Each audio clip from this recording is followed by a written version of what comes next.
Hello, welcome back to my channel. അപ്പോൾ ഇത് ഞാൻ ചെയ്ത ഒരു 3 ടയർ വെഡ്ഡിങ് കേക്കാണ്. ഇതിനകത്ത് താഴത്തെ 2 ലെയേഴ്സും ഡമ്മീസാണ്. മുകളിലത്തെ ഒരു ലെയർ മാത്രമാണ് കേക്ക് ചെയ്തിരിക്കുന്നത്. അതൊരു 1 kg കേക്കാണ്.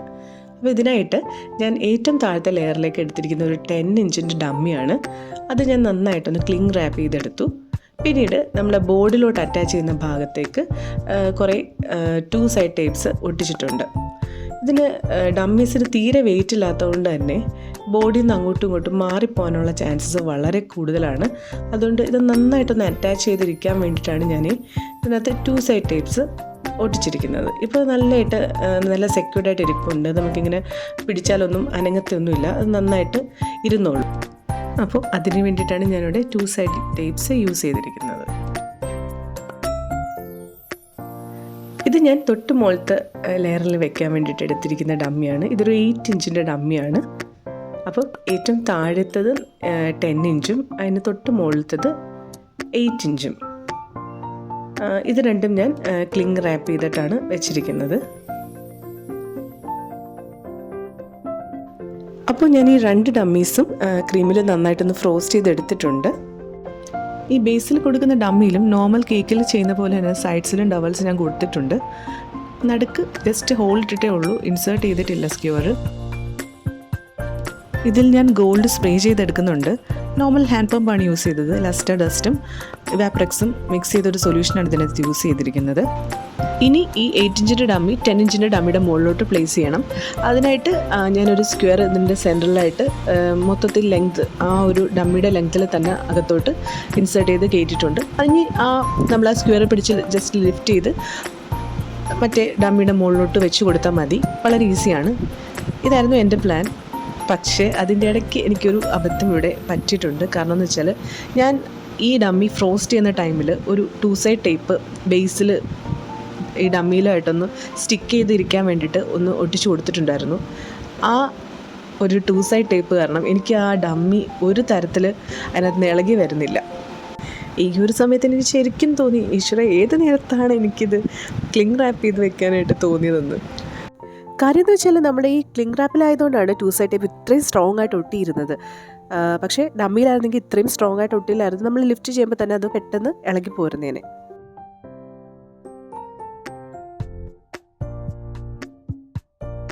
പിന്നൊരു പ്രോബ്ലം എന്ന് വെച്ചാൽ ഞാൻ ഈ ക്ലിങ് റാപ്പ് ലിഫ്റ്റ് ചെയ്യാൻ ശ്രമിക്കും തോറും അതിങ്ങനെ വലിയുന്നുണ്ടായിരുന്നു.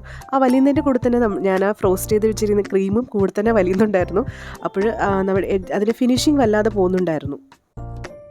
അപ്പോൾ ഇങ്ങനത്തെ സിറ്റുവേഷനിൽ നമുക്ക് വേണമെങ്കിൽ ക്ലിങ് റാപ്പ് അവോയ്ഡ് ചെയ്യാം. അല്ല, അവോയ്ഡ് ചെയ്യുന്നില്ലെന്നുണ്ടെങ്കിൽ നമുക്ക് 2 സൈഡ് ടൈപ്പിന് പകരം ഒരു ടിഷ്യൂ പേപ്പർ വെയിറ്റ് ചെയ്തിട്ട് ഇതിന് പകരം യൂസ് ചെയ്യാവുന്നതാണ്.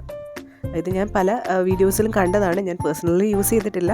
എന്നാലും ഇതൊരു നല്ല ഐഡിയ ആണെന്ന് എനിക്ക് തോന്നുന്നു. അപ്പോൾ എന്തായാലും കുറച്ച് പാടുവിട്ടിട്ടാണെങ്കിൽ ഞാൻ ആ ക്ലിങ് റാപ്പ് ഒന്ന് ഒരു സിസേഴ്സ് വെച്ച് കട്ട് ചെയ്ത് നമ്മുടെ ഡമ്മി ഒന്ന് ഫ്രീ ആയിട്ട് എടുത്തിട്ടുണ്ട്. പിന്നെ ഒരു വിഷമം എന്ന് വെച്ചാൽ നമ്മുടെ കേക്കിൻ്റെ എഡ്ജസിൻ്റെ ആ ഫിനിഷിങ് കുറച്ച് പോയിട്ടുണ്ട്. എന്നാലും കുഴപ്പമില്ല, നമുക്ക് പതിയെ അത് മേക്കപ്പ് ചെയ്തെടുക്കാം എന്നുള്ളൊരു വിശ്വാസത്തിൽ ഞാനിങ്ങനെ അടുത്ത സ്റ്റെപ്പിലോട്ട് പോവുകയാണ്. എന്തായാലും ഞാൻ ആ സെൻട്രൽ ഡവൽ നമ്മുടെ 10 ഇഞ്ച് ഡമ്മിയിലോട്ടൊന്ന് നന്നായിട്ട് ഇൻസേർട്ട് ചെയ്ത് കൊടുത്തിട്ടുണ്ട്. ഇനി അത് നന്നായിട്ട് ഇരുന്നോളും. രണ്ടും തമ്മിൽ നല്ല ഒരു ബോണ്ടിങ് വന്നിട്ടുണ്ട് ഇപ്പോൾ തന്നെ. ഈ ഡവലിൻ്റെ എക്സ്ട്രാ ലെങ്ത് നമ്മുടെ കേക്കിൻ്റെ ലെങ്തിന് അകത്ത് നിൽക്കുന്ന രീതിയിൽ അതിന് നമ്മുടെ കേക്കിനൊരു സപ്പോർട്ട് കൊടുക്കാൻ വേണ്ടിയിട്ടാണ് നിർത്തിയിരിക്കുന്നത്. ഇനി സെക്കൻഡ് ലെയറിലും ഞാൻ ആ ഗോൾഡിൻ്റെ സ്പ്രേ ഒന്ന് ചെയ്യുകയാണ്. നേരത്തെ ചെയ്ത പോലെ തന്നെ ഹാൻഡ് പമ്പ് യൂസ് ചെയ്തിട്ട് ലസ്റ്റർ ഡസ്റ്റിൻ്റെയും വാപ്രെക്സിൻ്റെയും സൊല്യൂഷൻ യൂസ് ചെയ്തിട്ടാണ് ഇത് ഫിനിഷ് ചെയ്യുന്നത്. കണ്ടില്ലേ, ചെറിയൊരു പലയിടത്തും ഫിനിഷിങ്ങിൻ്റെ പ്രോബ്ലം ഉണ്ട്. നമുക്കത് പതിയെ മേക്കപ്പ് ചെയ്തെടുക്കാം. അടുത്ത സ്റ്റാക്ക് ചെയ്യാനുള്ള കേക്കാണ്. അത് ഞാൻ നാളെ രാവിലെ വെന്യൂവിൽ കൊണ്ടുപോയി സെറ്റ് ചെയ്യാനാണ് ഉദ്ദേശിക്കുന്നത്. കാര്യം താഴെ 2 ഡമ്മീസ് ആയതുകൊണ്ട് തന്നെ 3 ടയറായിട്ട് ട്രാൻസ്പോർട്ട് ചെയ്യുന്ന ഇത്ര റിസ്ക്കിയാണ്. നെക്സ്റ്റ് ഡേ നേരത്തെ തന്നെ വെന്യൂവിലെത്തി ഞാൻ കേക്കൊക്കെ സെറ്റ് ചെയ്തു. ടോപ്പിലെ കേക്ക് എടുത്ത് വെക്കുന്നതിൻ്റെ വീഡിയോ എടുക്കാൻ പറ്റില്ല. പെട്ടെന്ന് കേക്ക് ഒന്ന് സെറ്റ് ചെയ്യുന്നതിൻ്റെ ടെൻഷനാണ്, ധൃതിയിലായിരുന്നു. അപ്പോൾ അത് കഴിഞ്ഞിട്ട് ഞാൻ ഫ്ലവേഴ്സൊക്കെ എടുത്ത് വെച്ചു. പിന്നെ നമ്മുടെ ബ്രൈഡിൻ്റെയും ഗ്രൂമിൻ്റെയും നെയിം ടോപ്പേഴ്സ് വെച്ചു. ആൻഡ് ഫൈനലി മിസ്റ്റർ ആൻഡ് മിസ്സസിൻ്റെ കേക്ക് ടോപ്പറും വെച്ചു കൊടുത്തു. പിന്നെ ഞാൻ നേരത്തെ പറഞ്ഞിട്ടുണ്ടായിരുന്നല്ലോ എഡ്ജസിലുള്ള കുറച്ച് പ്രോബ്ലം, അതൊന്ന് മേക്കപ്പ് ചെയ്യാൻ വേണ്ടിയിട്ട് ഞാൻ അവിടെ ഗോൾഡ് ലേസും സെറ്റ് ചെയ്തിട്ടുണ്ട്. അപ്പോൾ ഇപ്പോൾ എങ്ങനെയുണ്ട് കേക്കിൻ്റെ ഓവറോൾ ലുക്ക്? നന്നായിട്ടുണ്ടോ? പിന്നെ വീഡിയോ എങ്ങനെ ഉണ്ടായിരുന്നു എന്നുള്ളതിൻ്റെ അഭിപ്രായം കമൻറ്റിലൊന്ന് പറയണം കേട്ടോ. അതെനിക്ക് ഇനിയും ഇതുപോലുള്ള വീഡിയോസ് ചെയ്യാനായിട്ട് ഒരു എൻകറേജ്മെൻ്റ് ആയിരിക്കും. അപ്പോൾ thank you so much. See you next time.